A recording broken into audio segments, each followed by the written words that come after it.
Hello, everybody, and welcome to Heartlight Vedic Astrology. In today's talk, I was going to cover the planetary transits or Gochara for December 2024. This talk is from a Vedic astrology or Jyotish perspective, so ancient Indian astrology that's more than 5,000 years old. And it seemed like, the kind of vibe for this coming month is redefining purpose. So let's check it out. Note beforehand, the information presented here is for educational purposes only and should not be considered medical, financial, professional, or life advice of any kind. If you are in need, please contact an appropriate professional for support. Then you might take a minute or two to read the rest of this disclaimer. If you're new to Vedic astrology or Jyotish or my videos, all of my teaching videos on the subject are my concepts playlist. They can be found there. Wherever you see a double asterisk in one of my talk, that means there's a teaching video on that subject if you'd like to learn more. Also, my channel is all about playlists so that videos are easy to find depending on the topic area you're interested in. So, for example, I have a Graha's Planets playlist, a Bhava's Houses playlist, a Yoga's Planetary Combination playlist, and others, so you can check those out. Also, if you'd like to learn astrology by looking at famous birth charts, and this can be famous people, places, or moments in time, I would look at my birth chart archive list 2024 video where I have a list of all the famous charts I've analyzed on the channel and the video that you can find them in.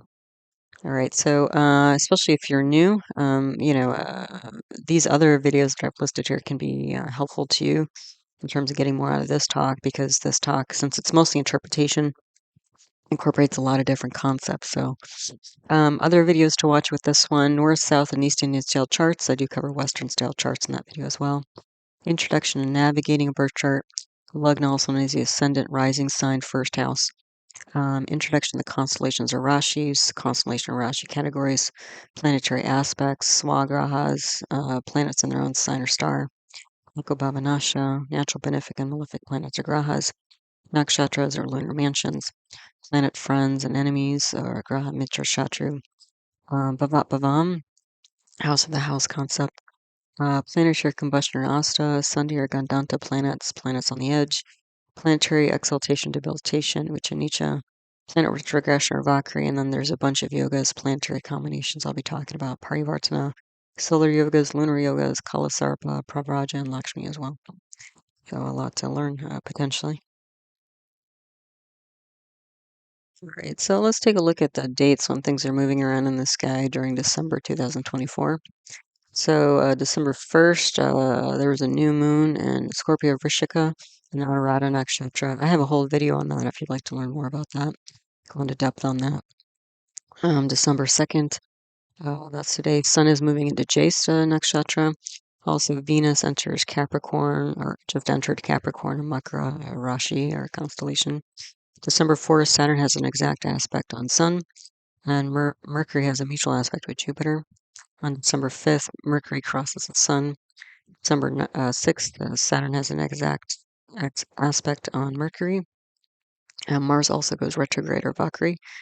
December 7th, Sun has a mutual aspect with Jupiter. December 8th, Mercury moves into Anuradha Nakshatra. December 10th, Venus enters Shravana Nakshatra.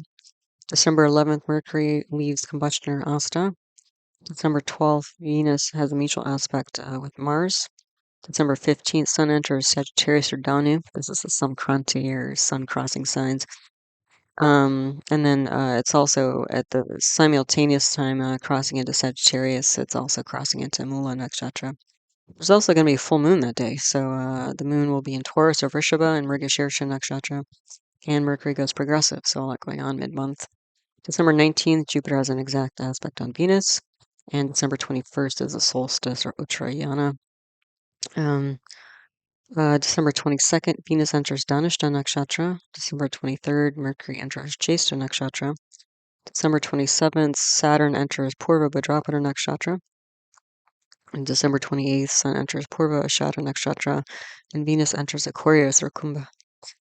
December 30th, there's a new moon in Sagittarius. So we have two new moons this month. And at least in the Western world, we call that a black moon. The second new moon in a month is a black moon, as opposed to like two full moons in a month, where the second full moon would be a blue moon. And so the new moon's going to be happening in Sagittarius or Danu and Purvashada Nakshatra. All right, so okay, so let's take a look at how the sky pattern is going to be shifting over the course of the month of December 2024. On the left, I have a chart for December 1st, and on the right, I have a chart for December 31st. Both of these charts are set for Aries being in the Lugna or rising sign. The reason why is that when you put Aries, the first constellation, the first house, it creates kind of a birth chart for the whole world or all of humanity. So we're talking about collective energy here. Okay, so the chart on the left, and I also use North Indian style charts in my work if that's of interest to you. But the chart on the left is set for 14:06 p.m. Eastern Standard Time. That's the time zone I live in. And the moon is in the nakshatra or lunar mansion of Jyesta. So nakshatra, there are 27 of them. And every night the moon passes through a different one. And they all have different energies associated with them. And so after the moon passing through 27 of these, you get a lunar month. Now, the moon on December 1st was in Jyesta, which is a protective energy. So the symbol of Jyesta is a talisman, which can be physical protection, like law enforcement potentially. It can also be the talisman of like a shaman. So that sort of thing.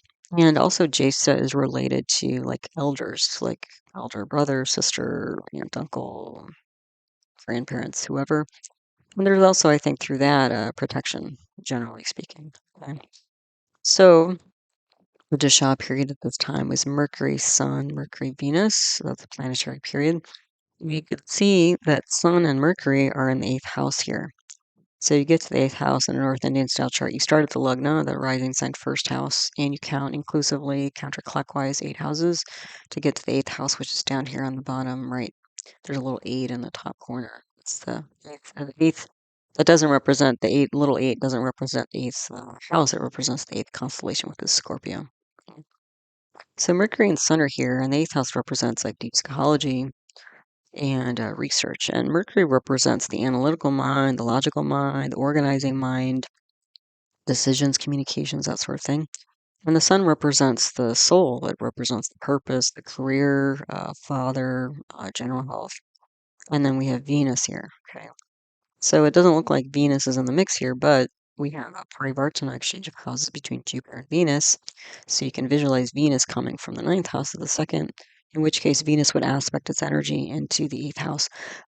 So actually, all three of these Dasha planets are in the eighth house as well as the second house here. So the second house represents family, inner circle, oral communication, assets. And the eighth house here represents, again, deep psychology, research, uh, spouses, family, chronic issues, and other people's money. So there's going to be a lot going on, on this first day of December and on this two axis. I think a lot of that is about balancing self and others. Okay, because again, the mind is trying to make decisions and be logical about things, but it's in protective mode. So, how do we protect, self potentially? And the sun is purpose, and then Venus is, loved ones. So, again, self and others here. The other thing is that in both of these charts, the Lugnatia, which is the ruling planet, which will be Mars, because Mars rules Aries, is in the fourth house. Fourth house is a moksha sthana, so it's a house of freedom. So there's indications here that somebody's looking for freedom. That's a motivation of theirs. However, Mars is debilitated in Cancer, which is in the fourth house here. So that'll make Mars even more erratic. Mars is an action planet, and Mars on its own, without being debilitated, is an erratic energy. So, and Mars is in the nakshatra of Pusha, which is emotional stability of the planet. And since the fourth house represents home and happiness and mother and that sort of thing, there can be erratic energy here regarding, nurturing home, family, mother, that sort of thing. Okay. The other thing is that Mars is in parivartana exchange of houses with the moon. So we're going to have Jupiter and Venus and Mars and moon all over this chart. So Venus and moon is all about emotions. Mars is about action. And Jupiter is about kind of compassion as well as Venus. Venus is also the socializing planet. So you can see there's like a lot here. And so all of this kind of talking and socializing and this kind of thing. There's still strength here because with these two parivartanas, you're going to get strength of these houses where the planets go to their own sign. But it's mostly in terms of like inanimate objects rather than people. So it's looking like even though there's strength and kind of, I would say, optimism here and grace and compassion, is that we'll see that that's going to be degrading over time through the month. Okay. Now there's a bunch of yogas in this chart. There's a Balarishta yoga. We've got 5 planets in negative houses. So Balarishta yoga generally indicates that like things don't have a very strong or smooth start. So again, even though there's some indications of strength on a deeper level, this may not go too far. And again, as we'll see in the second chart, the strength starts to degrade. Okay, so again, getting back to this idea of like protection and balancing, the needs of self and others. We do have a Veshi yoga and a Sunafa yoga. So we have a true planet in the second house from the sun and the moon, and it happens to be a benefic. Although it is sandhi, it's in the last degree. So, and also Jupiter will be here in its own sign because there's still a parivartana going on. So these two natural benefic planets, Venus and Jupiter, second house from the sun and the moon, brings up the sun and the moon, supports the sun and the moon in a positive way. And then we have a budhaditya yoga here. So we have Sun and Mercury in the same sign, and since Sun owns the fifth house of intellect, this can bring in intelligence, especially like a math, science, calculating type of intelligence. So there's a lot of, I would say, strength more so in the first chart than the second, and we'll see the second chart soon. Saturn is Swa. It's in its own sign in Aquarius in the 11th house here. The 11th house here. Saturn is currently in Shatabisha, which is kind of like it's translated that nakshatra is it's translated as a 100 healer. So Saturn is a planet that represents obstacles and delays, chronic illness, chronic health, chronic problems, and it's very strong in the 11th house here, which can indicate like clubs, group society, socializing, and income as well. So there can be delays in these areas here. And let's see. So again, this is a difficulty. Like again, even though there's some difficulty, even though there's some, I would say, focus on inner circle and family, because that's the second house, and that's strong. This fifth house of socializing with friends and kind of more associates and stuff like that is going to be a little bit more challenged, I would say. And that may again be this balance that somebody or many people might be trying to strike at this time. Let me see.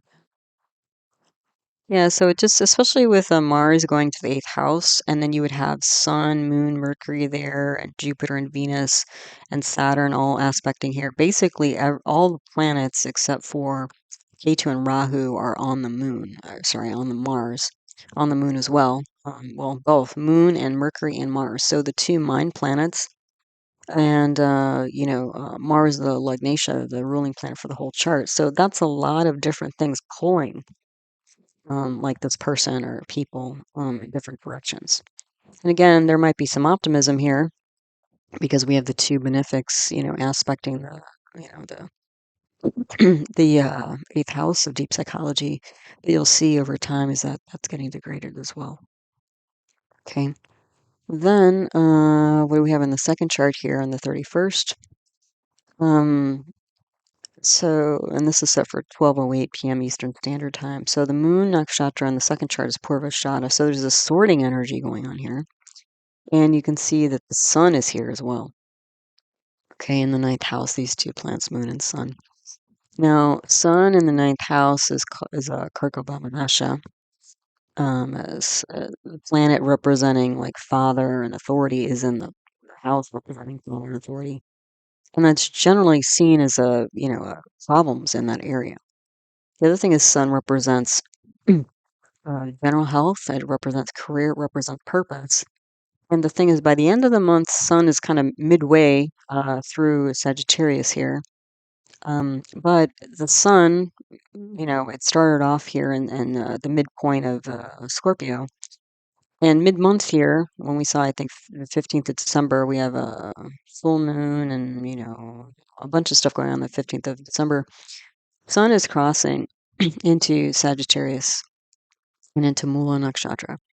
This part of the sky, crossing from Scorpio, from a water sign to a fire sign, is considered to be one of the most precarious places in the sky.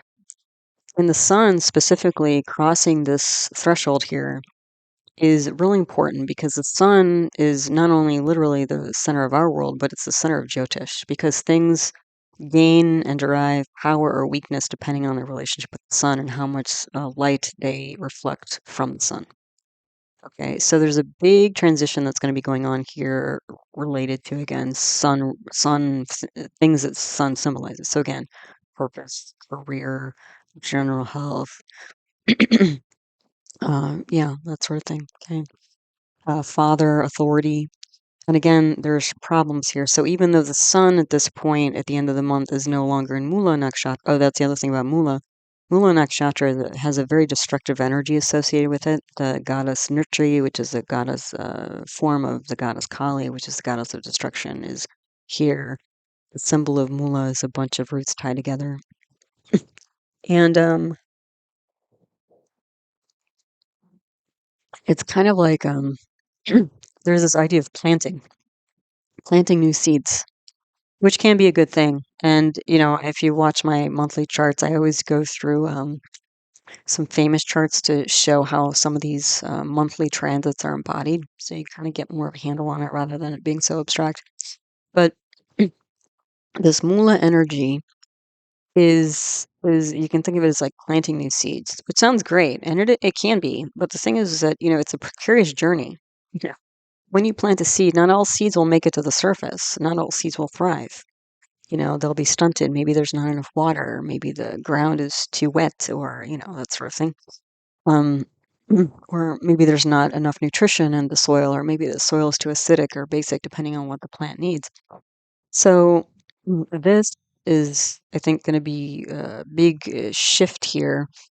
And that's why also the theme for this month, I think, is redefining purpose, because the opportunity here with the Sun crossing from Scorpio to Sagittarius and through like Mula Nakshatra is about planting new seeds, like taking some time to consider, because Mercury again is in this sort of deep contemplation here because it's in the 8th house, about what direction do we want to take ourselves in our lives. Okay. And you can see that like we've lost the parivartana between Mars and Moon. We've lost the parivartana between Jupiter and Venus. And also Venus is at the end of the month going through this 11th house with this massive Saturn that again indicates death, destruction, endings, delays, obstacles. And the thing is, by the end of the month, Saturn has moved from the nakshatra of Shatabisha, 100 healers, where things are still difficult, but there's still, like, I would say, potential here, to Saturn moving into Purva Bhadrapada nakshatra. Purva Bhadrapada is symbolized by the front legs of a funeral pyre. There's a lot of destructive energy here. Fumes and flames and fire and, cremation we're talking about. Okay. And so this is again, the 11th house of income and, secular, social, friends, group, societies, and Venus, the planet of socializing, is crossing through here. Okay. This is going to be a tough way to end at the end of the month, I would say. Okay. So, so let's go through. So the Dasha period. So, and the moon is in Purvashada, and nakshatra. Purvashada is symbolized by a winnowing basket. So the moon's sorting through all of this change going on here, because with the sun being Karko Bhavanasha, just passing through the Gandanta point in Mula, and Mars being destabilized by being debilitated in Cancer, those are the two leadership planets. So there's not going to be a lot of, I would say, clear direction towards the end of the month. Also, the Dasha period at the end of the month, we have Venus Mercury, Saturn, and Jupiter. So again, Venus and Saturn, that's this kind of hardcore thing going on in the 11th house of income, clubs, groups, societies. Mercury is deep, it's going to be in Jesta again. It's going to retrograde and then go progressive. It's going to be in Jesta again at the end of the month. So again, protective energy and, and protective thoughts, decisions, that sort of thing, kind of in survival mode, potentially. And then Jupiter's up here in the second house. So there's still some, I would say, talk of, that's more positive and kind of optimistic. And Jupiter, at least, will be in Rohini at this time. Rohini is the most attractive, kind of seductive nakshatra. So at least Jupiter is strong and in a positive nakshatra. So, in the inner circle family, I think there'll be some protection here, especially because Mercury is going to be in Jesta, the protective nakshatra, and aspecting here. So there may be a lot of discussion with inner circle, but I think again by the end here, there's going to be a more like a drawing the energy in type of energy, and maybe even losing potentially with this Mercury, Venus passing through this Saturn in Aquarius, and Purva Bhadrapada, and Aquarius is a fixed air sign, so a lot of fixed ideas here. So even though physically things may not change, this may be like a big shift in how one socializes or who one socializes with at the end of the month. Okay, so that might be coming for a lot of people.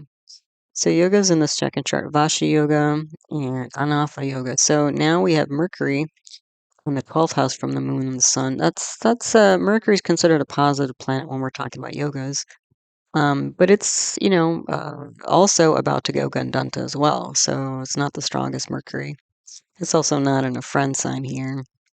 And we have mixed energy on Mercury. We have Saturn, which is the great malefic, and we have Jupiter, the great benefic. And Jupiter is super strong, and Saturn's very destructive. And so all of that is being filtered and sorted out through the Mercury analytical mind as well, in terms of, again, how do we protect self and inner circle. So yeah, and then we lose a lot of these other yogas. Mars is still debilitated. Saturn's still swung its own sign. Sun again is karako, bhava, nashaya. The other thing is Sun is bhavat, bhavam. So Sun is the fifth lord in the second chart, and it's gone five. Fifth lord has gone 5 away. So we're gonna have one, thing after another here, and specifically, it would be, I think, one project after another, or one counselor, or one boss after another here. There could be a lot of people trying to influence, the decisions that need to be made that are going on here. So overall, difficulty of the father and authority, more instability than the beginning of the month, and I would say overwhelmed with activities and projects, because again, the sun is communicate, career and activities in general, purpose and that sort of thing. Okay, so starting off fairly strong, and you can see it's going to get a little bit dicier towards the end of the month in terms of the collective energy. Okay, so let's talk about the moon. So again, we have 3 different big moon events, 2 new moons and a full moon this month, kind of unusual. And I do separate videos on each of these. I already have the December 1st new moon video posted, so if you want to go into depth on that, that's out there. But we had a new moon or Amavasya in Scorpio Vrishika, Rashi constellation. That was Anuradha nakshatra. Anuradha is a nakshatra that's a victorious nakshatra, but through collaborating with others. So again, that's kind of how we started things this month, yeah. It's Scorpio is a neutral sign for the moon. It's also a debilitation sign for the moon. So there's still some, the new moon is considered to be a weak moon, and it's also in a debilitation sign. So there might have been some, mental emotional stress, going on despite the victory going on. Okay. And also Scorpio is a fixed water sign, so that's a lot of emotion. The moon is also a very emotional planet. So there was still a victory to be had, but maybe not the easiest way to go about getting it. And again, it was about collaborating with others. And, the moon was, fairly occupied because it was conjoined with the sun and Mercury and an aspect by Jupiter, Venus, Saturn. So a lot of things influencing the moon, again, being pulled in different directions potentially. But, for the most part, probably coming out on top with all that. And then again, there's this balancing of distance and closeness with others. And again, if you want to get deep into that, you could see that video. Then December 15th, there's going to be a full moon in Taurus or Vrishabha and Mrigashirsha nakshatra. Taurus is a fixed earth sign. So now the moon's going to be in more kind of practical mode. It's going to be a stronger moon. It's like quite a big difference in terms of the strength of moon. Because in the beginning, we had a new moon in Scorpio, so new being weak and debilitation sign, weak moon. And then the 15th, it's going to be a full moon, which is strong, and in its exaltation sign. Exaltation sign, so strong. So quite a bit of, again, quite a bit of, I would even say a bit of emotional roller coaster, frankly. It can be this month, which again, when we get through the holidays, go through the holidays, it can often be the case. Either a positive, kind of a positive side or negative side, depending on which end you're at in the current moment. All right, so the moon will be in Mrigashirsha nakshatra, which is a seeking, searching type of energy. So Taurus is a neutral sign for the moon, but it's exalted there, and then fixed earth sign. So there's going to be again trying to find grounding and practicality, in terms of the mind and the feelings and emotions and that sort of thing. It's going to be conjoined by a retrograde Jupiter in Rohini, so that's going to be really nice. There's going to be some optimism there and, peace, balance, justice, that sort of thing. It's going to be aspected by Mercury. And then again, Sun is shifting that day. So we're going to have a very unstable Sun. So a gandanta Sun and also a samkranti Sun. So I think at that point, like again, there's this with the sun going through such a transitional state. It's going to be about redirecting career, life, purpose, that sort of thing. But again, having positive emotions and kind of, or at least trying to find, the positive side of things, especially with that Jupiter, which again is a great optimistic planet. And we have that big optimistic Jupiter is on both the mind planets, the moon and Mercury. So trying to find the best way, best way to think and be and organize this big shift that's coming up mid-month. Okay, then December 30th, again, we have that black moon, another new moon in Sagittarius and Danu. It's going to be in Purvashada. So again, that sorting energy. Sagittarius is a dual fire sign, so a lot of activity, but sometimes contradictory. And Sagittarius is a neutral sign for the moon. So this is where potentially the moon, is trying to seek or sort through, beauty and balance and justice and truth and spirit. So again, it's the mind is trying to find and feel, both find and feel its way, think and feel its way to better outcome and a better direction and purpose moving forward. All right. So again, I'll have separate videos on these second two moon phases coming up. So look out for those. Okay, so as I mentioned, I like to add in famous bird charts to the monthly transit review, so that we get like more sort of concretize some of these energies, kind of abstract energies going on in the sky. So here's a chart that seemed to again recreate the current sky pattern in a lot of ways. So let's look at it. So this chart is for when the painting of the Mona Lisa, a famous painting of the Mona Lisa, was recovered. It was actually stolen from the Louvre Museum in Paris back in, what was it, 1911. And it was, it disappeared for a couple of years. So this is the day when the Mona Lisa was recovered. And it's kind of an interesting story. So there's this Italian employee at the Louvre Museum. His name was Vincenzo Perugia, I believe. And he was involved with I think framing some of the pictures, including the Mona Lisa.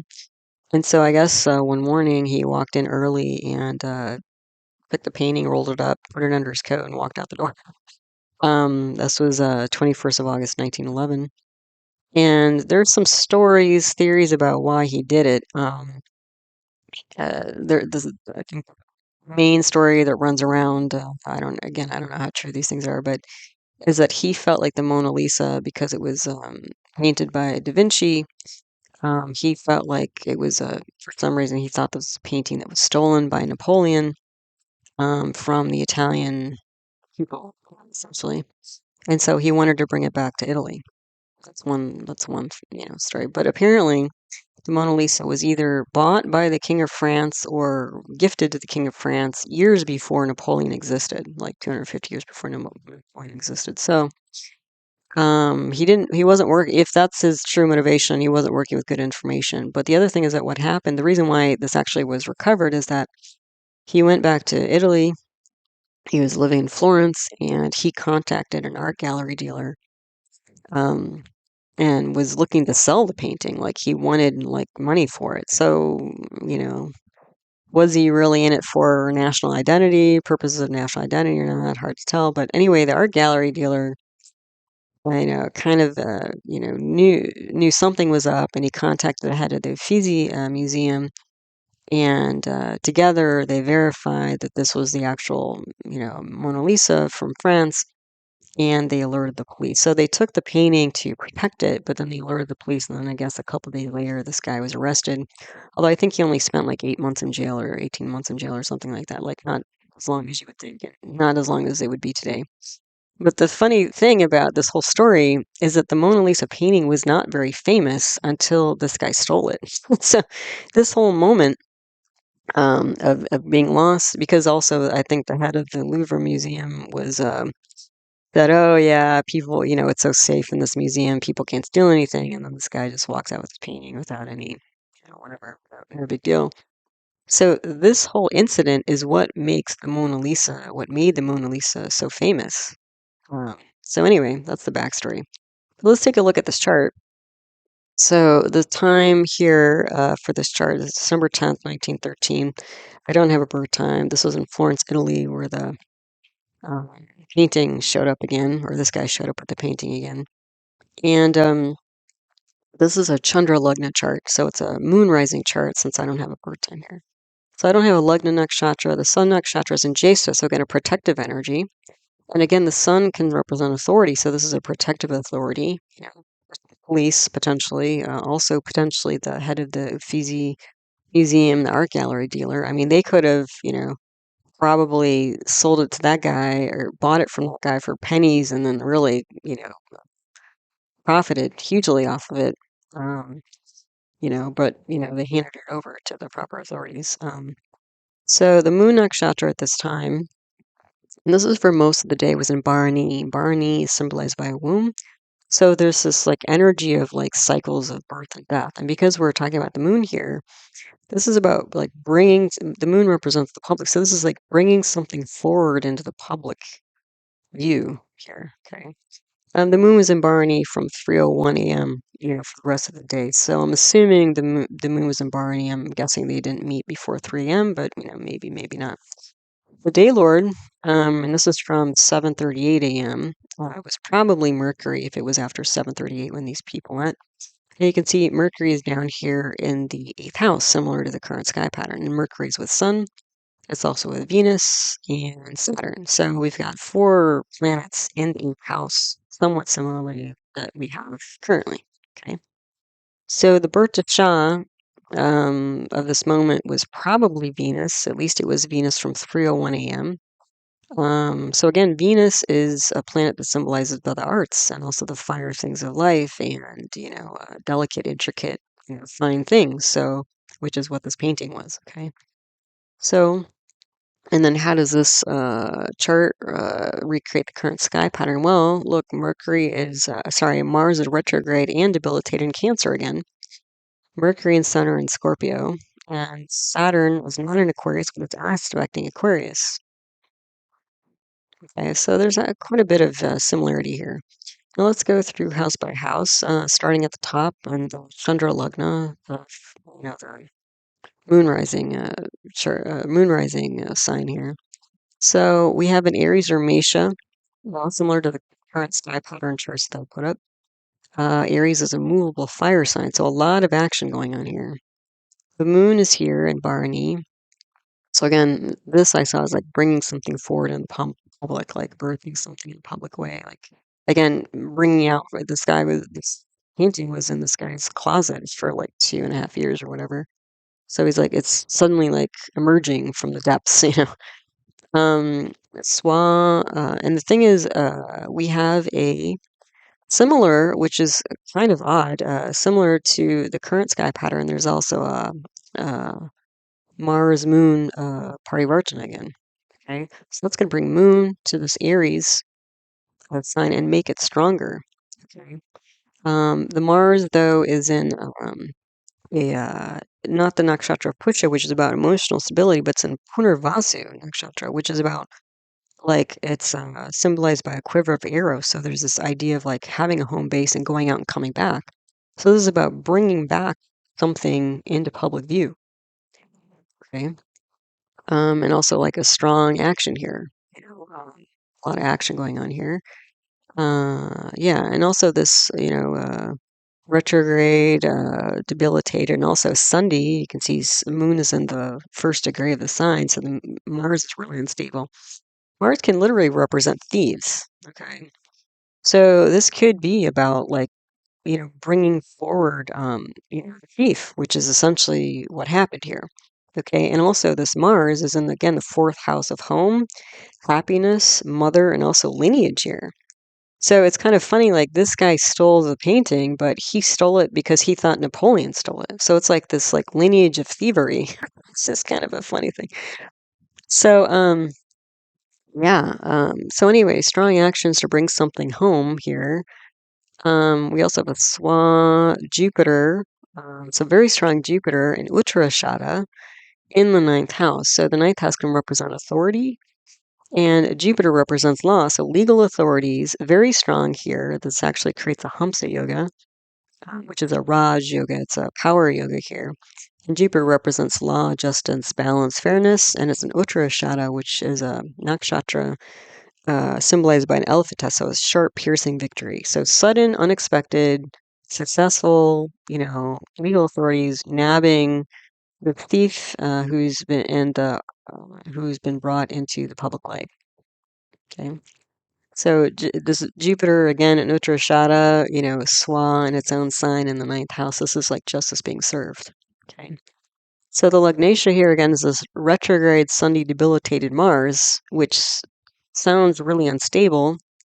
And again, this whole backstory I'm seeing is potentially very unstable. And that's what I was again reading different versions of it, and I was like, I'm not sure these people knew exactly what was going on, or at least the history of it, and I'm not sure. But again, it's going to the fourth house of liberation, freedom here. So that's what this guy was trying to do, was liberate the painting from the, evil forces of Napoleon's days and so on. Right? So potentially, at least that's how the story goes. And let's see, fourth emotions. Wow. Oh, the other thing is that when you bring the moon back to the fourth house, that makes the fourth house stronger. Okay, so there's going to be some like almost like mental thievery here, because the mind represents, again, the intuitive mind here. The other thing is that with Saturn aspecting the Aquarius in the 11th house again, that'll give us 5 and 9 aspects from Rahu, which it doesn't always give, but it'll give 5 and 9 aspects from Rahu. And Rahu is about ambition. It's also about hidden, unexpected, strange, unusual. So that's going to bring this kind of, unusual mental public theft lineage, energy to this chart. Yeah, so also Rahu can represent foreign things as well, because it was, again, across, national lines here, back and forth. But there's also like an ambition to free things, hidden unstable energy. Yeah, and then we have a bunch of yoga. So we have the Hamsa yoga, this Jupiter in its own sign, very strong Jupiter. So again, bringing things back to balance and justice. We have a budhaditya yoga again, so there's intelligence here. We have a Veshi, solar yoga, Sunafa yoga. So this massive Jupiter is supporting. Oh no, wait. Oh, sorry. The massive Jupiter is supporting Sun, but Saturn is second to the Moon. So Saturn, is not so helpful to the Moon. But again, there's some strength there. the other thing is that I just recently posted a video on Lakshmi yogas, which is a huge combination for a lot of wealth. And if you watch that video, the first thing you want to assess is the strength of the ninth house lord. Now, again, we have this ninth house lord in its own sign, and Jupiter, so that's a hugely strong, Jupiter here. So ninth house, the ninth lord is very strong here. It's also, not only is the ninth lord, like in its own sign, but it's in a positive sign, so it's in a trikona sign here. So that's the first half of determining whether you have a Lakshmi yoga. Then after that, there are two definitions of Lakshmi yoga. So the first definition, one definition is, then you look at the condition, strength, and placement or position of Venus. And the second definition is you look at the strength and position of the Lagnesha, the ruling planet. So if we look at Venus, Venus does not look particularly strong here. However, it's aspecting its own sign in the second house. That's going to bring strength to the second house, which is all about assets. So just even from that, even if this isn't a full Lakshmi yoga, there's a lot of money involved here. Okay. Then if we look at the Lagnesha is this, retrograde, debilitated sandhi Mars, which doesn't seem super great, but through parivartana, Lagnesha becomes very strong because Mars goes back to its own house of Aries. So I think the second definition is a possibility. I even think the first definition of Lakshmi Yoga is a possibility because, again, it's like is it the letter of the law, meaning the yoga definition, or is it the spirit? And I think that and the other thing is that you can, even though we're working with a Chandra Lagna here rather than an Udaya Lagna, you can assess Lakshmi yogas from the moon. Okay. So, I'd say that there's some, if not a full Lakshmi yoga, it's very Lakshmi yoga-like, which is not very common. But that also is, interesting because we're talking about the Mona Lisa here, which is probably at this point one of the most valuable, monetarily valuable paintings. And it came through because of this weird story of it being stolen. Like, otherwise, people didn't really care about or know about it until this moment. So this made it famous and valuable. So that was, I thought, very interesting as well. So these different yogas are going to bring power, intelligence. So there's a lot of intelligence going on here, and especially this, Mercury Sun budhaditya yoga in the eighth house. The eighth house is hidden things and scandals and that sort of thing. So I think it's like when I see all this together, and Mercury and Venus are in Anurata, so there's a collaboration, victory through collaboration. Sun is in Jesta, protective authority. So I think this is like this gallery owner and head of the Uffizi, talking to this guy, meeting with this guy, apparently in the hotel where he was living and working, and, saying, oh, give us the painting. It's valuable. We should protect it. And then they go, stealthily to the police and inform the police of, to verify this is the real painting, and then they give it to the police or whatever. So all of this like collaboration stuff is all hidden, from at least this dude, Perugia, who stole the painting.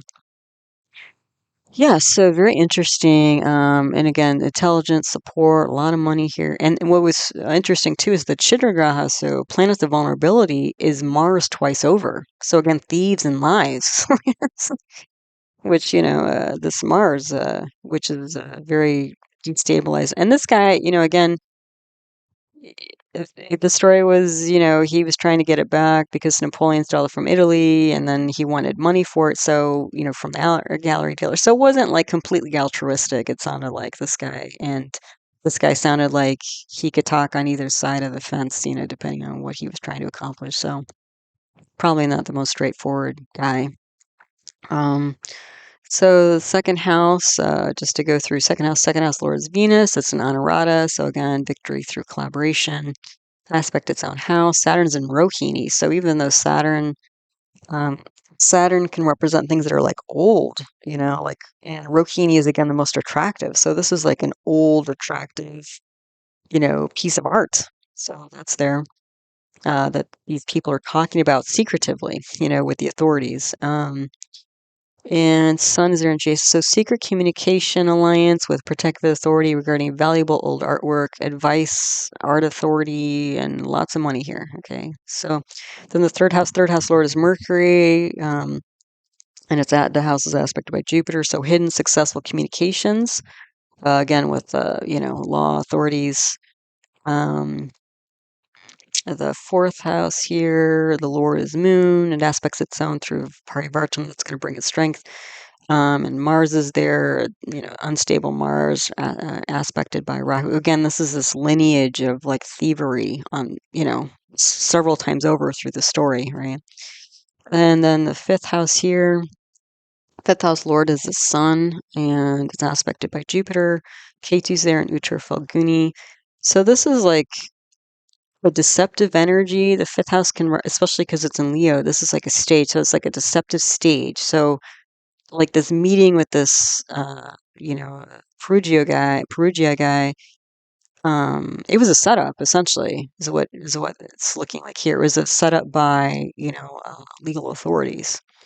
Um, Maybe not exactly yet but by good people, who didn't end up again stealing it for themselves, which they probably could have done. Um, then, yeah, so there was and so Uttar Falguni is symbolized, it's a nakshatra symbolized by a hammock. So there's enjoyment here, but Uttar Falguni is also like enjoyment with a purpose. So they might have given the impression that they're just meeting this guy and they're just like so happy. Oh, wow, there's this great painting and we'll buy it from you, blah, blah, blah. But like the point of it was like to actually see it, verify it, and then hand it over. So it was like again, a setup, kind of thing. Then the sixth house lord is Mercury. It's gone to the eighth house. So this is like, a acute problem that's lasted a long time. This theft, it's like it was stolen for like 2.5 years. It's kind of a long time. An acute issue becoming chronic. The seventh house lord is Venus. It's aspected by Mars, Moon, Rahu. So again, public thievery, chronic issues, like similar kind of energy. Then the eighth house, you have Mars aspecting its own. So there's strength here. Kind of like the uh, current parivartana we have between Mars and Moon. And it's aspected by Mars. Oh, no, no, sorry. Mercury's there, Venus is there, Sun, it's aspected by Saturn. So delays in the above. So all this whole story, like the Saturn, aspecting this eighth house stuff, it's like delaying this uh, communication, it's delaying the finding of this. It took a while to get this thing back. So, and again, scandals here. So then the ninth house I mentioned, successful legal authority. The 10th house lord is Saturn. And Mars is exalted here. So this is going to be a, strong action. It's almost like thieving the thief here, getting this painting back, bringing it back home. The 11th house lord is Saturn, aspected by Mars and Rahu. And Rahu's in Purva Bhadrapada. So this is like the end of old ideas. So it's like it's the end of this deception here. It's the end of the, what happened, this kind of confusion or of like what happened, where did this thing go? And it's the end of confusion in a, in a public way and like through clubs, groups, and societies. The other thing is that since Saturn is aspecting this 11th house, again, there's like more indications of money here, in the pot here. So, and the 12th house lord is Jupiter, which we know is super strong. So this is going to be like losses recovered. It could be international losses recovered by authority or international authority recovering losses. Either way. Yeah. So I thought that was I had no idea. That was kind of an interesting story and also an interesting chart, especially given the current sky patterns. So there you go. All right. So then we have the two fire planets, action planets, pitta planets, leadership planets. So Sun, Surya, Mars, Mangal. So December 2nd, Sun enters Jyeshtha Nakshatra. So Sun is going into protective mode. It's a friend sign for being in Scorpio. Sun is in a friend sign. It's also a fixed water sign. So a lot of strong emotions that are, potentially relentless, I would say. Conjoined with Mercury, it's aspected by Saturn and Jupiter. So redirecting purpose, thoughts, education, purpose. Again, especially because you have the two really kind of opposing energies, great malefic Saturn and the great benefic Jupiter. On December 5th, Mercury crosses Sun. So I would see at this point like a deep emotional insight, decision, epiphany or communication or news coming about with this, like, again, Sun about to cross the Gandanta point, moving from Scorpio to Sagittarius, as I've mentioned before. December 7th, Sun has a mutual aspect with Jupiter. So Sun's going to get a lift here from Jupiter. Uh, Jupiter being in Taurus, a fixed Earth sign, Rohini nakshatra. So this, I think, is about protecting what's precious, and that's part of the decision here of Sun moving through this Gandanta point is um, part of how we decide our actions is deciding what's actually important to us. Yeah. So what's actually valuable. Then December 21st, the solstice, Uttarayana. I'm going to have a separate video on this. This is generally considered to be, when we move into the cycle, the next 6 months after the solstice is generally considered to be 6 months of more auspicious energy as opposed to after um, the sun, the June solstice. Partially because, again, the sun is resetting itself in terms of its energy, not just it's resetting itself because it's crossing the Gandanta, but it's resetting itself in terms of its energy. And it's going to be gaining strength, gaining light, gaining, time, during the day, that sort of thing. On December 28th, Sun enters Purvashada Nakshatra. So it's about sorting through. And now that the decision has been made about what direction to go, and now it's like sorting through new activities and ventures. And it might be a little bit of, 2 steps forward, 1 step back, because we're sorting out the new way of being and doing things. And then Mars actually is not really moving this month. So, except that Mars is going retrograde on December 6th, but it will be in Cancer the whole month where it's debilitated. Although it's exalted in the opposite sign, Capricorn. And actually, Mars has been aspecting Capricorn and will be aspecting Capricorn through, I think, June of next year. Because even though Mars is going to be going into Gemini next month, it's still aspecting Capricorn. So there's a lot of action going on in Capricorn, even though the charts don't necessarily draw your eye to it. But again, there's going to be inconsistent initiatives and supporting and nurturing things. The other thing is that for people who are Aries rising or Scorpio rising, Saturn's been aspecting your sign for a long time, and um, Mars is debilitated. So especially Aries and Scorpio people might be really feeling the fray, through this time, especially once Saturn goes into Purvabhadrapada, that combustive, destructive nakshatra energy. So yeah, it's been a long haul for Aries and Scorpio people for sure. So yeah, hang in there. Then Venus in December, December 2nd, it just entered Capricorn this morning. It's a friend sign for Venus. It's a movable earth sign, so there's a lot of practical action here. It's aspected by an debilitated Mars and a retrograde Jupiter. So that's going to bring some action and passion and compassion here between all these, especially with Venus, and Mars coming together in their energies. This could be like a possible attraction or romance. This could also be like initiating practical, nurturing, legal advice.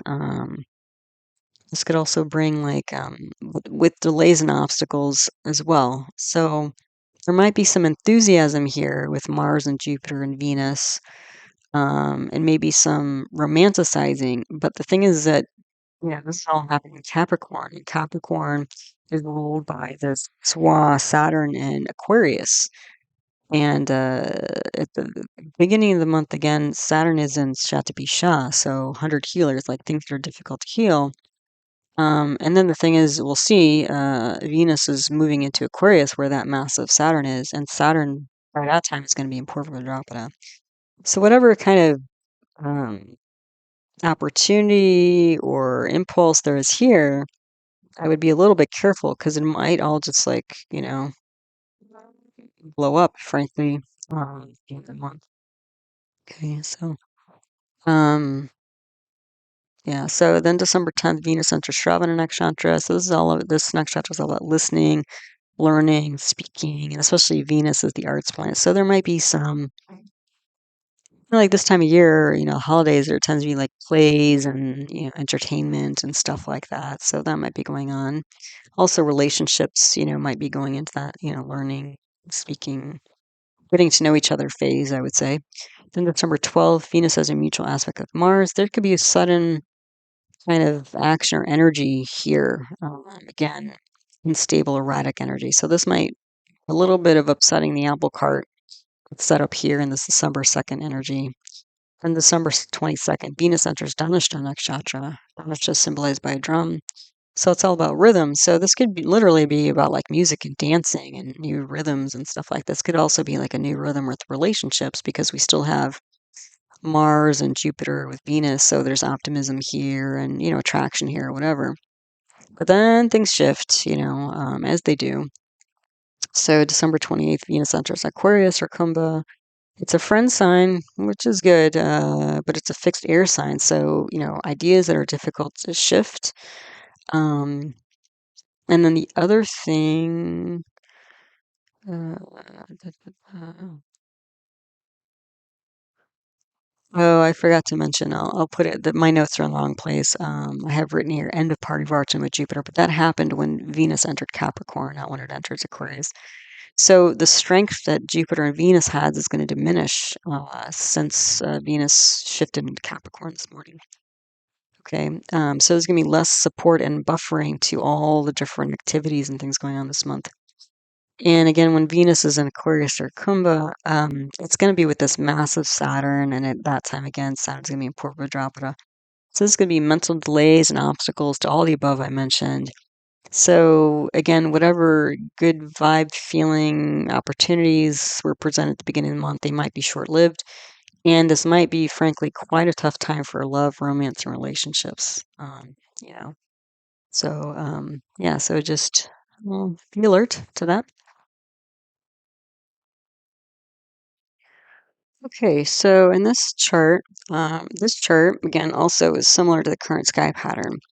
This is the chart for the day when Um, it's listed in like history, it talks as like the first day anesthesia was utilized in Britain. Okay, now it was not exactly the first time, but it was the first time that there was a demonstration of anesthesia, the use of anesthesia in surgery, that actually changed things dramatically for professional surgery. Okay. So again, let's take a look at it. And again, this, you can see in this chart at the beginning here, Sun is in Mula. It's in the fifth degree of Sagittarius here.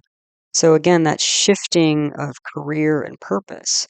So again, even though there's a destructive energy, like an end to old things, there's also a new direction in terms of purpose. Like the use of anesthesia really opened up the field of surgery. Because before anesthesia was readily available,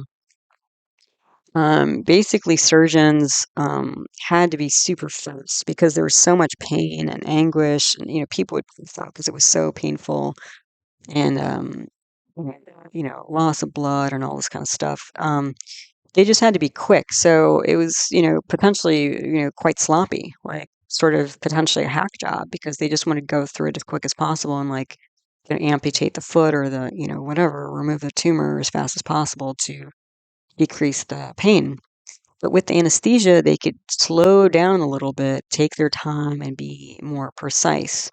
The other thing is that before anesthesia was really available, that surgeries were typically not done on like the head or the chest or the abdomen because it was like too much pain and too gruesome and too bloody and all this sort of thing. Okay, so and also again, we're talking about Britain here.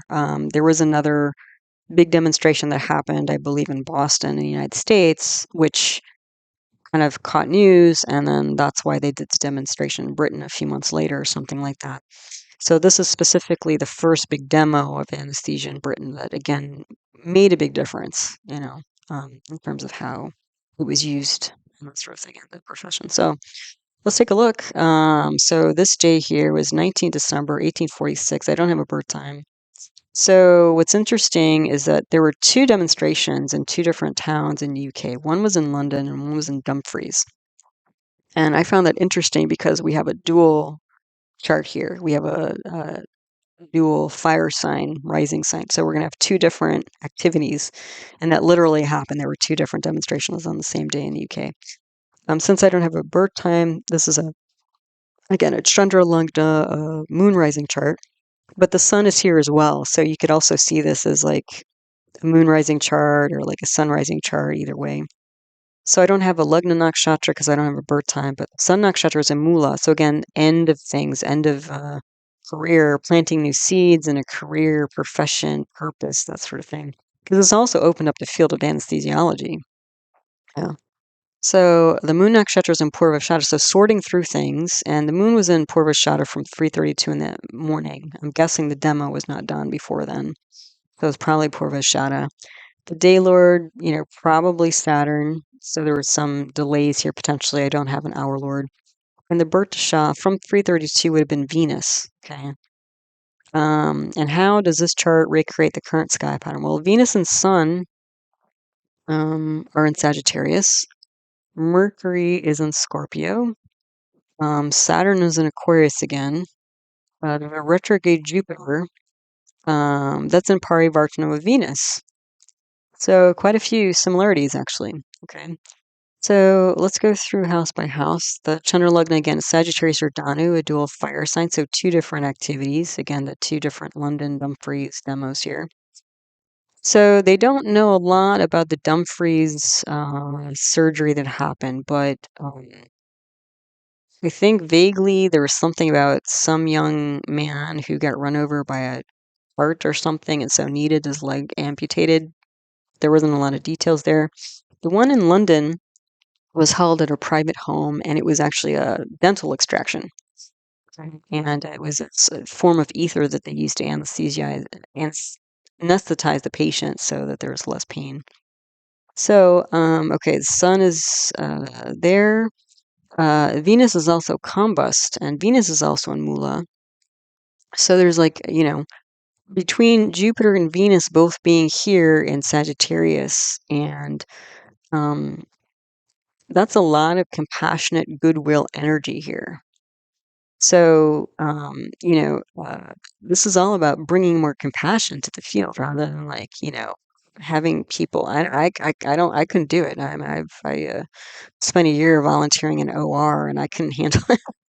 And they were using anesthesia then. I still couldn't handle it. I just imagine if people were like screaming and yelling. I'd probably be on the floor myself, passing out. So anyway, yeah, and then the moon is here, Purvasha. So they're trying to sort out, how to bring more compassion to this type of activity. Jupiter is retrograde in Rohini again, like it is now. And Jupiter literally represents ether, like the element ether. So I thought that was like kind of funny, pretty hilarious actually, that literally I would say the strongest planet in this chart, well, maybe Saturn, but even more so Jupiter through parivartana, ether being the main deal here in this Sagittarius. Like it's all about ether. And the other thing is Jupiter, the Lagnatia ruling planet, has gone to the sixth house of acute issues.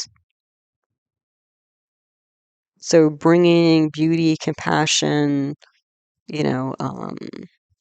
so you're going to see Venus and Jupiter in the sixth house, like bringing more, again, compassion, niceness, decreasing pain, and also I would say death as well, because sometimes it was so fierce, like, you just, again, kind of had to go as fast as you can, and, it wasn't always the greatest job because, you had to just, speed was the main big, before this.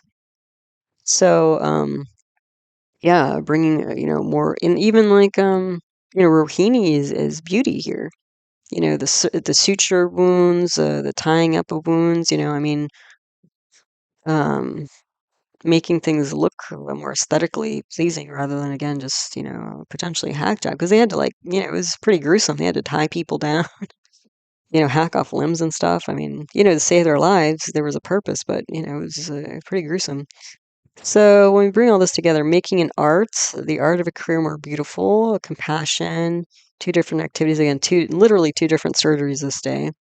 The Lugnatia retrograde Jupiter plus Venus, and that's aspected by Mercury, which is in Jason. So again, a protective, and Mercury represents the peripheral nerves, protecting the peripheral nerves. The peripheral nerves are what bring pain. So they're protecting the peripheral nerves. Also, Mars is in Vishaka. Mars represents literally like fighting and, surgery of the different planets. This is the one that would represent surgery. And Mars is in the nakshatra Vishaka, which is victory at all costs. So this is the um, cutting off limbs despite people like screaming and yelling and bleeding and again Mercury and Mars are in the 12th house of losses. So loss of protecting the peripheral nerves and blood and surgery and all this kind of stuff. So with Venus and Jupiter in the 6th house, these two benefic planets are aspecting this house of losses here. So again, diminishing losses. We're trying to do that. Okay, and let's see. So Jupiter has gone to the 6th house, which is a moksha sthana. So again, freedom. So freeing ourselves from all of this, kind of necessary brutality, I would say. Um, yeah, so finding options to reduce acute pain, protecting losses, da da da. I said all this. Okay, so there's a pravraja yoga here. These three planets, Sun, Venus, Moon, and the Chandra Lugna here. This is a life focus combination. And we have a Vashi solar yoga with these two planets 12 to the sun, and then we have Anafa yoga with these two planets 12 to the moon. So there's still some support here to the primary purpose in mind and that sort of thing. There's also, I would say, a Kala Sarpa yoga here. We only have Jupiter on one side of the Rahu Ketu axis. So there's ambition energy here. So yeah, all these yogas bring focus, support, ambition. The Chitra grahas, the planets of vulnerability, are Saturn. Saturn being in its own sign of Aquarius in the 3rd house. And Saturn represents the neuromuscular junction. Okay. And Mars, Mars and Vishaka, surgery at all costs, including like screaming patients, is aspecting this Saturn here in the 3rd house. So the 3rd house represents dexterity, and also like Saturn's in Dhanishta. So this could be, how do I say, like literally slowing down the mind, slowing down the muscles and the nerves, because that's essentially what you're doing. Like, besides ether, they were using other things like really heavy, like hallucinogenic herbs and stuff like that. Have people drink stuff to kind of knock out their consciousness, and it was like messy and not, great, not working, as well as they would like it to, consistently or whatever. Um, so yeah, so this Mars and Vishaka in the 12th house. So there's losses here. I mean, I'm sure if somebody had one, extraction or amputation done, they're like, forget it. I'm not going through that again. A lot of people would be like, forget that. And people were scared, I'm sure, of dentists and surgeons, uh, because they just knew it was like excruciating pain for the most part. Even though there was goodness on the other side, potentially, of like being relieved of that pain in the long term. But, the event itself was not pleasant, let's say. Yeah, so this, pain, peripheral nerve pain, again, the Saturn's almost kind of like this Mercury here. Like, again, this pain going on, neuromuscular pain going on, and surgery were problematic, yeah, in this chart. So the second house lord is a Swa Bhavat Bhavam Saturn. So again, Saturn the second lord has gone 2 houses away. So it's like one kind of, what did I say? Like, uh, one pain after the other going on here. You know, uh, yeah, it's just, again, I don't know how the surgeon did it. I guess they felt, convicted enough that they were doing good that they managed, but I don't think I could have done it. But also like difficulty in communication. Also, I would say not a huge amount of compassion. All the compassion's coming from Jupiter up here.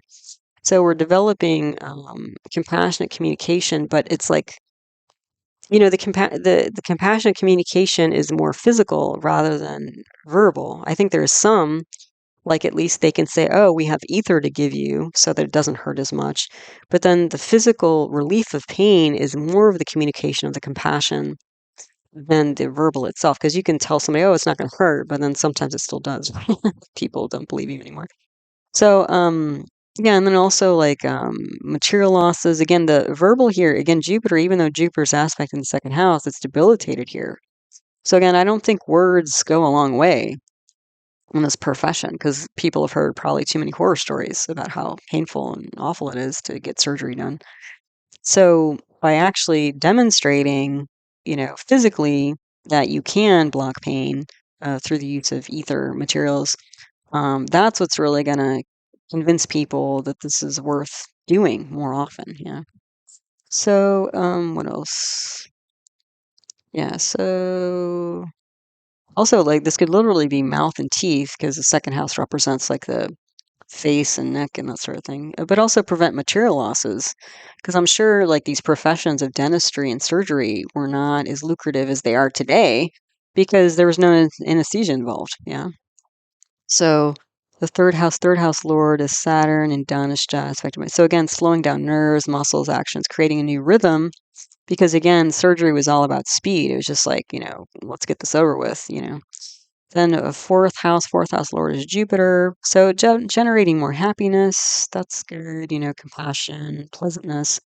Fifth house lord is Mars.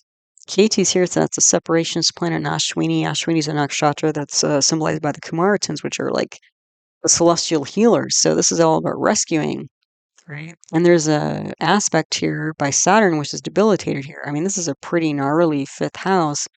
And the fifth house here is again a stage. So this is like, rescuing people from, again, uncertainty and losses and pain. And this is again a first, pioneer display or demo of how ether can um, avoid pain.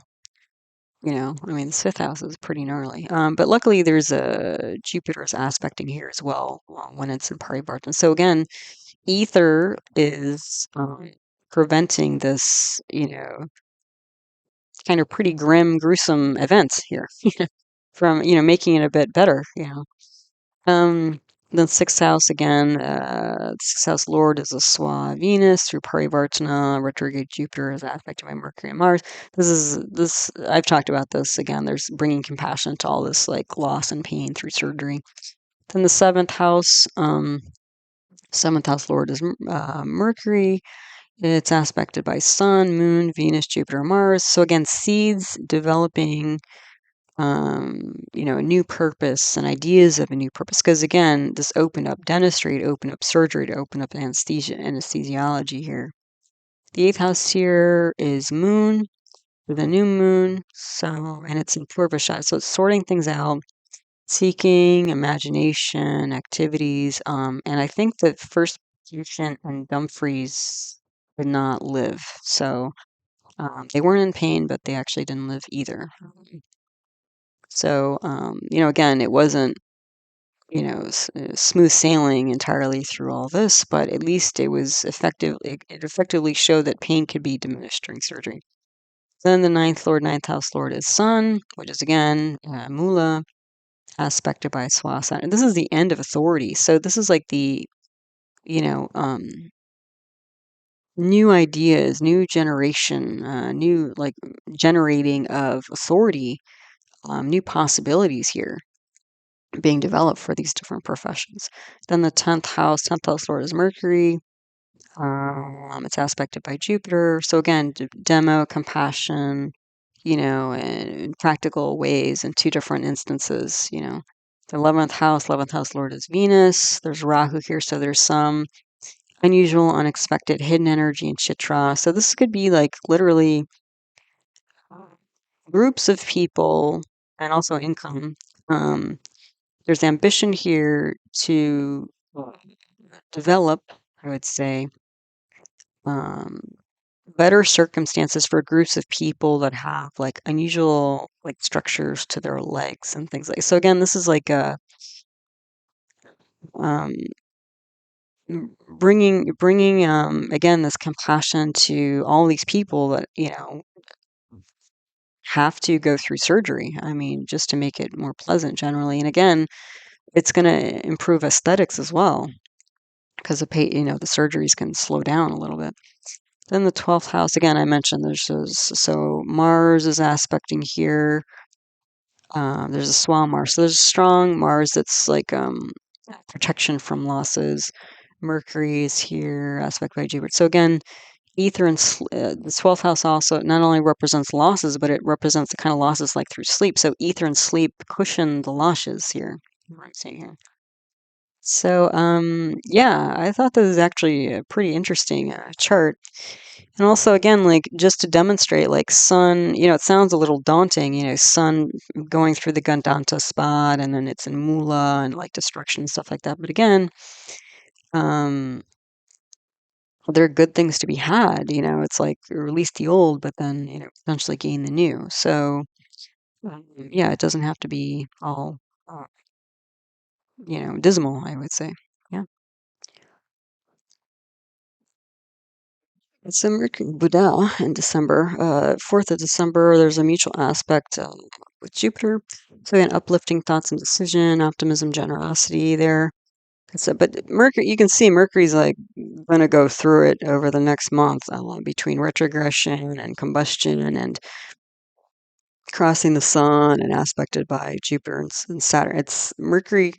And again, Mercury represents the rational mind, logical mind, decisions, communication. Mercury is kind of all over the place. So kind of expected, I guess. So December 5th, Mercury crosses the sun. So this can be energizing thoughts, new ideas, bringing purpose, thinking, and bringing maybe clarity and, energy to new ideas, writing, publishing, news, because Mercury is going to be aspected by Jupiter. And those are the two, communication and writing, publishing planets. December 6th, so the day after, Saturn aspects Mercury, so this might be the end of old ideas and friendships as well. Because when you do something new, you've got to let go of the old, right?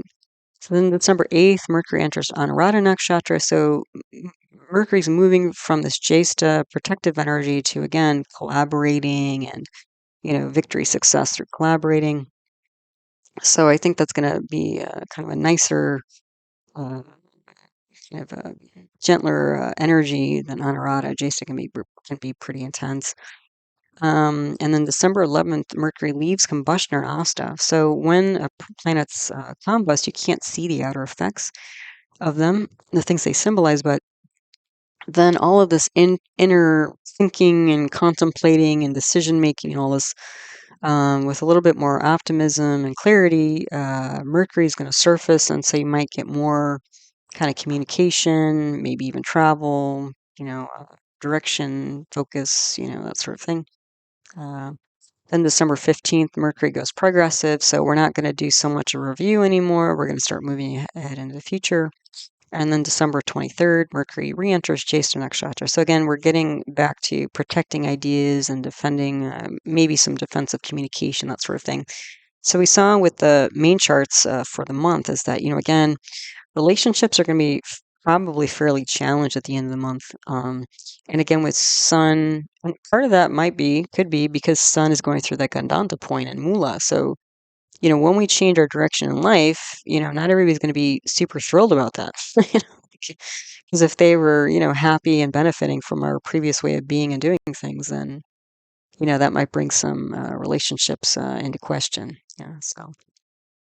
Then the slow-moving planets, so we have on this slide Jupiter, Guru, Saturn, Shani, and then Rahu, Ketu in December. Most of these I've already talked about. So December 4th, again, Saturn has an exact aspect on the Sun. So this could be both an end and or difficulties with father, authority, purpose. So that's Saturn on Sun. December 4th, Jupiter, Mercury have a mutual aspect. So again, flood of ideas, news, optimism. December 6th, Saturn has an exact aspect on Mercury. So as I mentioned, end or difficulty with communication, travel, friends, maybe aunt or uncle, because that's what Mercury represents. December 7th, Jupiter has a mutual aspect with the Sun. So again, there's going to be a big lift, of optimism, supporting career, direction, purpose here. December 19th, Jupiter has a direct aspect on Venus. Um, yeah, so that's going to, support relationships, vehicles, arts, pets, kinds of things that Venus represents. December 27th, Saturn enters from Purva Drapada. Okay, so this is going to be pretty gnarly. Okay. Again, Saturn was in Purva Drapada. It retrograded back into Shatabisha, where probably things got a little bit better.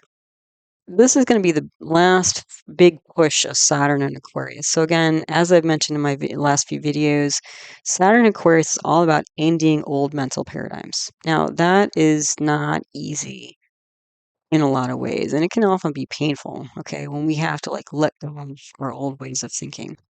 So Saturn is going to be in this Purva Bhadrapada again, the cremation, destruction, transformation energy until the end of March before Saturn moves into Pisces finally. Okay. So the next 4 months with Saturn are going to be pretty intense. Let's put it that way.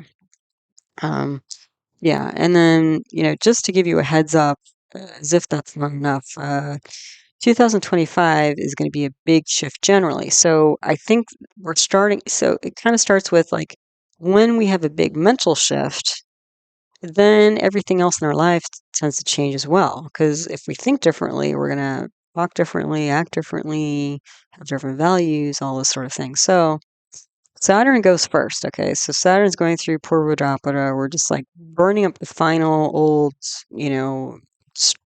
final destruction of old mental paradigms. Okay. That's going on the next 4 months. And then uh, not too soon, not too late after that, May 14th, Jupiter is going to be shifting signs from Taurus, which is a fixed Earth sign where Jupiter's kind of been keeping things grounded, to Gemini, which is a dual air sign. So a lot of different ideas coming out. Okay. So new ideas, trying them out because the old ones are gone, done with. Yeah. Then May 18th, just a few days after Jupiter shifts, Rahu and Ketu are shifting into Aquarius or Kumbh. So Saturn's moving out of Aquarius and Rahu and Ketu are moving in. Rahu's moving into Aquarius and Ketu's moving into Leo. Okay. So we got rid of the old ideas and now it's all about exploring and maybe some confusion, maybe some hidden unexpected, like it's a whole new kind of adventure in terms of figuring out the new paradigm, which is essentially going to happen. Okay, so a whole new world is coming, basically, by the end of May. Okay, so in the next 6 months, the playing field, playing board, the whole game is shifting here. All right, so I'm just giving you a heads up because, since kind of talking about the end of the year, probably people are thinking about next year, and this is going to be a big deal. Okay, next 6 months. There's no change in Rahu during the month of December. It's going to stay in Pisces and Uttara Bhadrapada. So a bit, objective, taking a step back here regarding all these changes happening. There's no change with K2 either, which is going to be in Virgo or Kanya and Uttara Falguni. So again, both, which again is about enjoyment, but with some purpose or goal in mind. So both Rahu and K2 are a little bit keeping their distance, a little bit objective, being a little bit objective through all these other shifts and changes that are going on. Okay.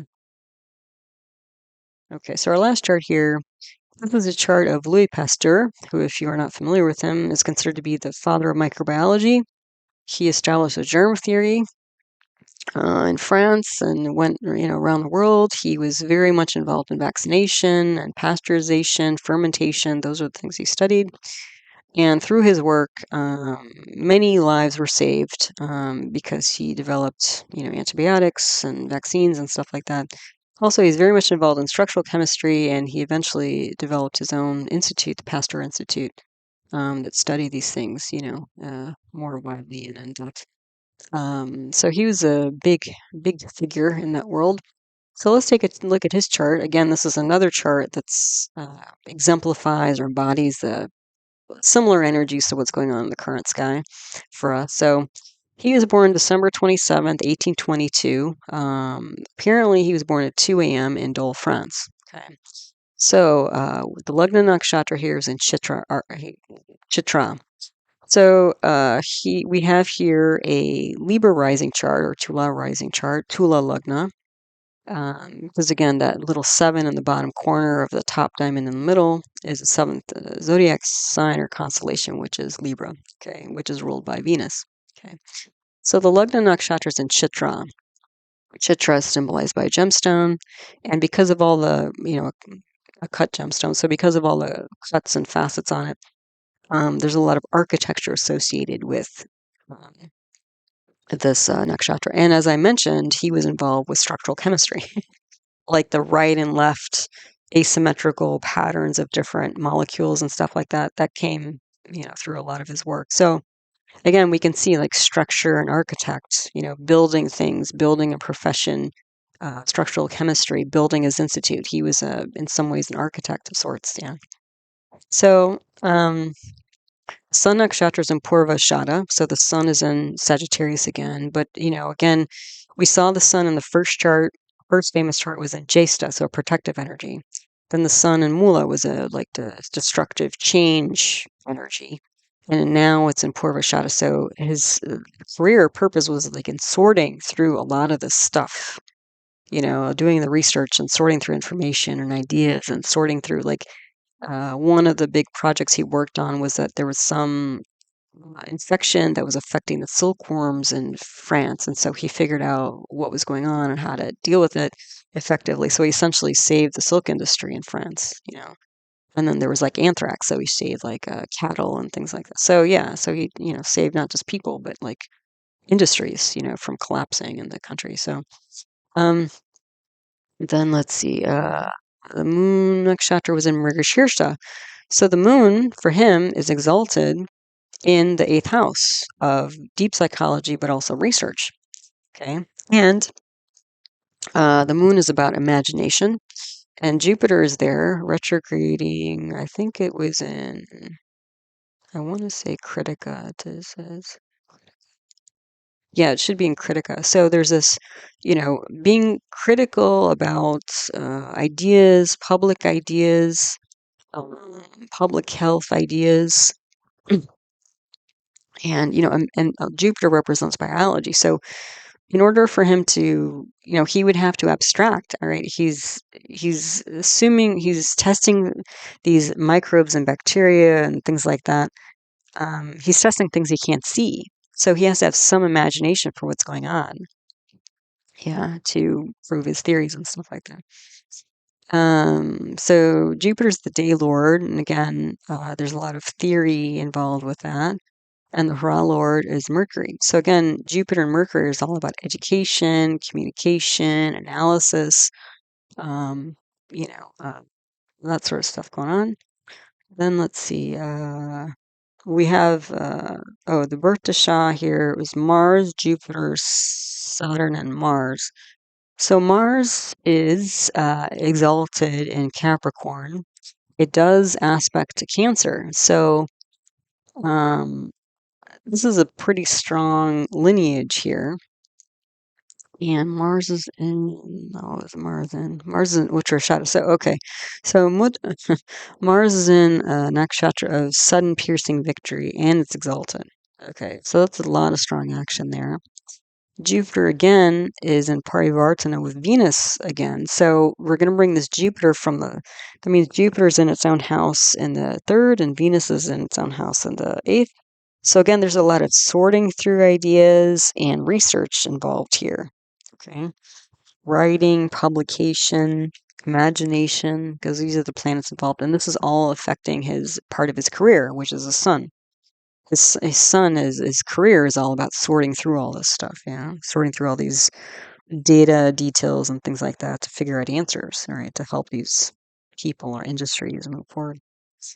Okay, so Mars also represents chemistry. So he was a professor of physics and chemistry, and all these planets, so all these planets in the, sorry, Jupiter, Venus, and Moon in the eighth house is going to be, very strong imagination for like biology and practical matters, sorting through all that, seeking answers there. Then all these planets in the third house are going to be about um, theories in physics and chemistry, more physics, I would say, and biology. Even though he was a professor, he initially was a professor of physics and chemistry because that's what brought him to the microbiology. It wasn't, but anyway, it ended up being essentially biology in the end, even though formally it wasn't. So, so how does this chart recreate this current sky pattern work? Saturn is in Aries, okay, and it aspects its own sign of Capricorn. So Saturn is Swan Capricorn rather than Aquarius, but Saturn is debilitated in Aries like it currently is through aspect now. So it's going to be a lot of destructive energy in Aries, his seventh house, okay, um, of independent business as well as, I would say, relationships, although it is supported because there's a parivartana between Mars and Saturn. So there's two parivartanas here. Okay. So there's a destructive energy, but also strong energy for being independent. So apparently he had quite a few rivals, and part of his story was he kept these notebooks, and they were sealed, and nobody saw them until after he passed away. And then when somebody went through them, they found out that he was quite secretive about his work, and also like fudged, basically contorted his results a bit.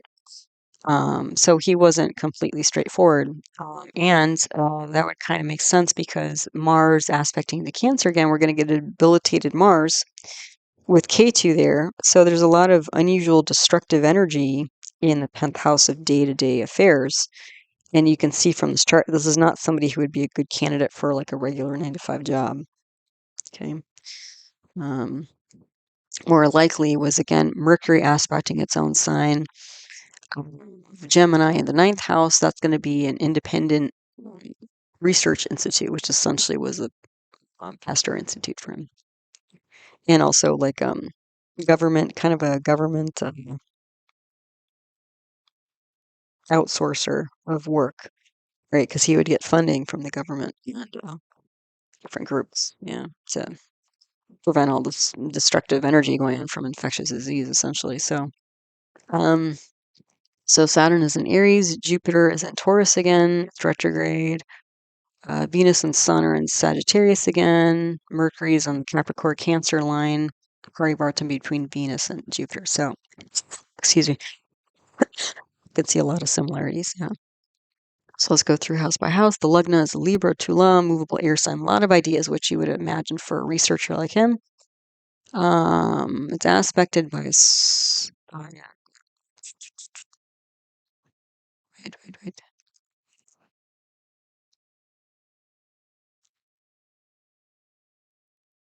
Hold on. Okay, sorry. Yeah. It's aspected by a swan. Mars and Uttarashada, so again, that piercing victory. Because when you do the parivartana exchange of houses between Mars and Saturn, Mars will come into the Aries and aspect, yeah. Plus, the Lugna is aspected by Saturn, where it's exalted. And Saturn's in Ashwini, so again, it's like there is this like rescuing energy of death and destruction, which is essentially what he did, a successful pioneer. Also, with Mars and Saturn together, you usually get an engineering type energy.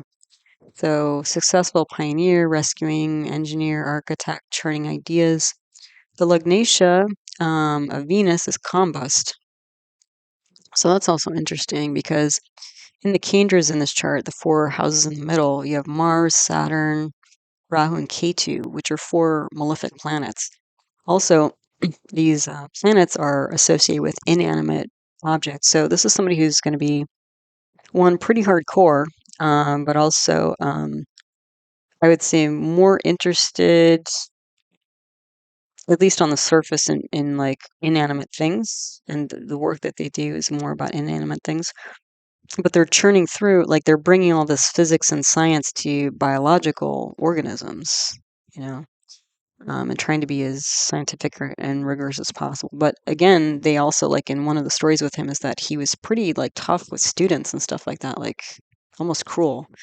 And that also coincides with Venus being combust, because typically people who have Venus combust um, can seem cruel because they don't express their emotions. Like, because Venus is the planet of like social grace and things like that. So people who have Venus combust don't always have that. They can be sensitive internally, but they don't, like, wear their heart on their sleeves typically. And the thing is, you do have Venus in its own house with Jupiter and Moon, in the eighth house. So I think deep down he did care, but his general presentation was like pretty hardcore, tough dude. All right, so the other thing is that Venus is bhavam, so the eighth house lord. It's the eighth house lord. It's got 8 houses away. So this is like one long-term chronic problem after another that he's analyzing and trying to find answers for, which he's quite successful. His Lugnatia ruling planet has gone to the third house of Kamastana, so enjoyment.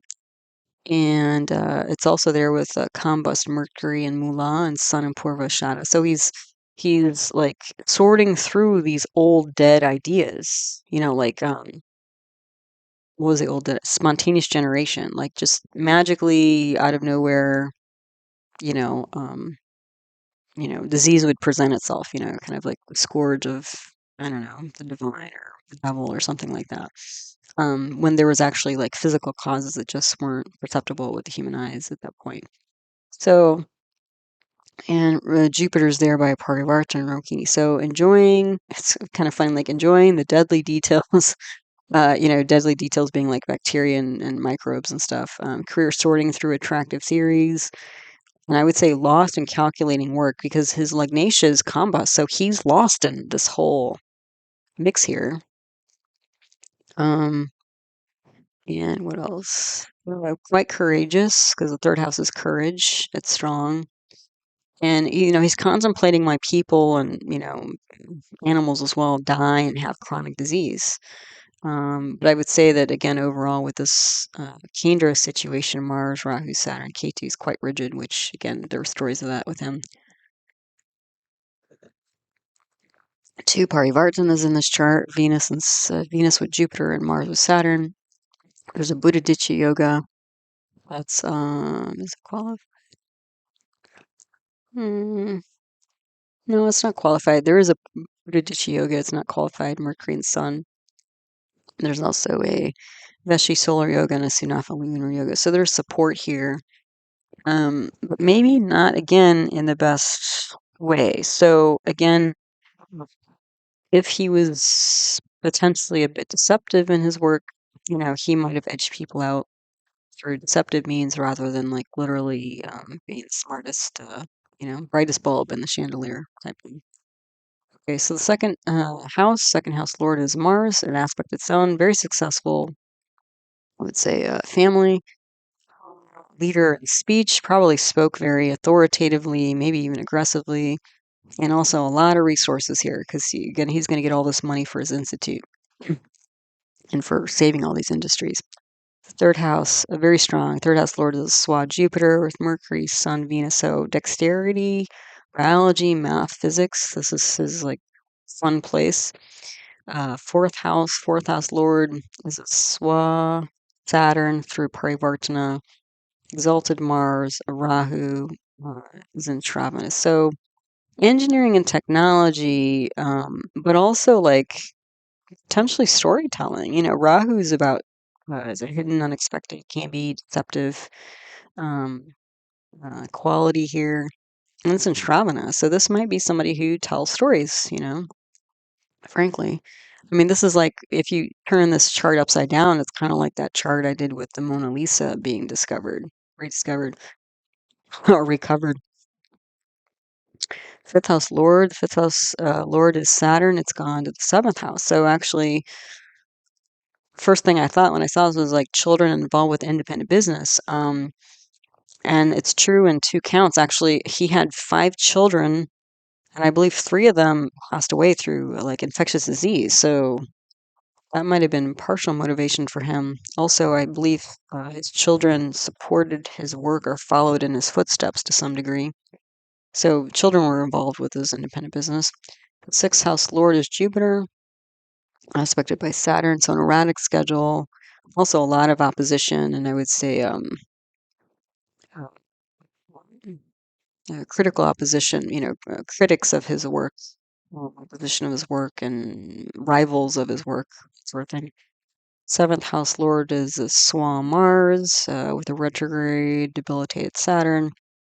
And Jupiter is aspecting here as well. So generates his own business as an engineer, biological engineer, I would say, with Jupiter there. And again, three of his children died from typhoid. So again, children are part of what drove or were involved with his work. Eighth house here, again, a Swa Venus, retrograde Jupiter, exalted full moon. So again, like deep down, he's critical of theories he was seeking, but I would say he's also like still a humanitarian deep down. Again, his outward presentation may not have, um, given that away, but I think deep down he was, because this eighth house, there's not much else you could read it as. Is like he was critical of ideas, but these are all essentially benefics. It's a fullish moon, Swa Venus, Jupiter. So there was a humanitarian imagination and nurturing part of him that wasn't on full display. The ninth house, again, Mercury aspecting its own sign with Sun, Venus, Jupiter, Saturn.